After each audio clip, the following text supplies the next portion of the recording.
Hello and welcome to part one of a three-part series on imposter syndrome, how to spot it, how to understand it, and how to change it into a cycle of self-belief instead. I'm Claire Flaxon, I'm a cognitive behavioural therapist, and I'm going to break down and walk you through how I work with my clients on their imposter syndrome. So we're going to understand it a bit better together.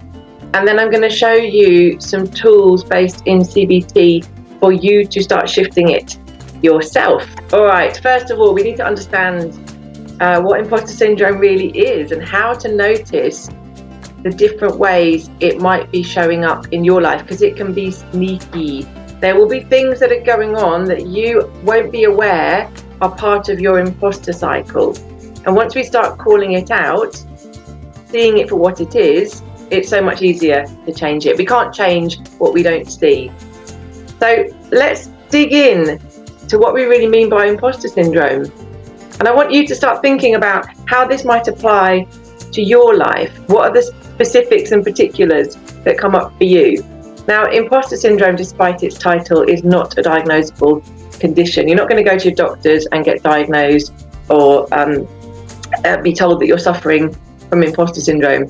It's a term that psychologists have put on a cluster of processes, ways that you are understanding yourself and achievements, and then behaviours, ways that they show up, what they drive you to do, that keeps you stuck feeling and believing that you're an imposter.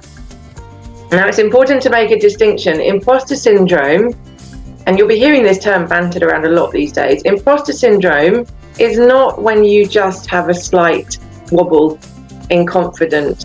It's not those times when you doubt yourself. We all doubt ourselves at times. We all have times when we don't feel so confident or we're not sure about whether or not we can do something. This is not the same as imposter syndrome. Imposter syndrome is a persistent fear, a persistent belief that you're a fraud, that really you don't deserve the accomplishments you've gained, the positions you might have got to in your work, the relationships you have with people. A belief that you don't deserve what you've got because really you're an imposter. And there's an intense fear that at any moment you're going to be exposed as a fraud and that other people are going to know that you're an imposter too. So it's something that can really be pervasive in someone's life. It can colour their experiences. It can cause a heightened and persistent sense of anxiety when you have to step up and demonstrate, deliver something, do something out of your comfort zone. It can lead to a lot of anxiety, a lot of stress, a lack of enjoying what you're doing because you're so worried about whether or not this is the time you're going to be exposed as a fraud.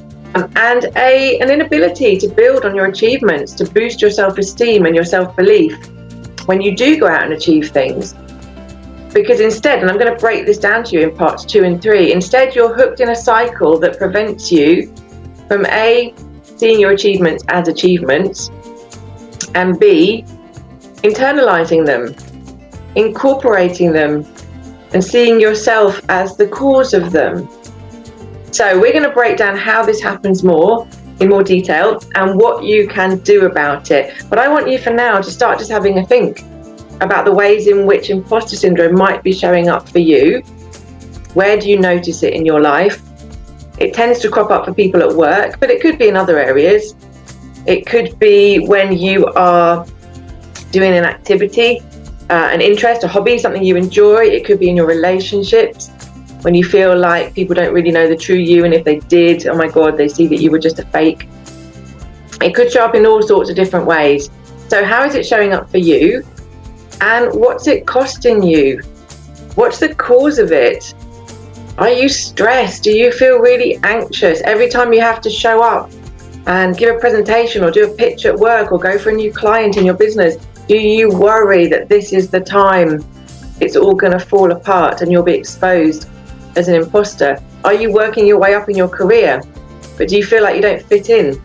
That you haven't earned your place at the table?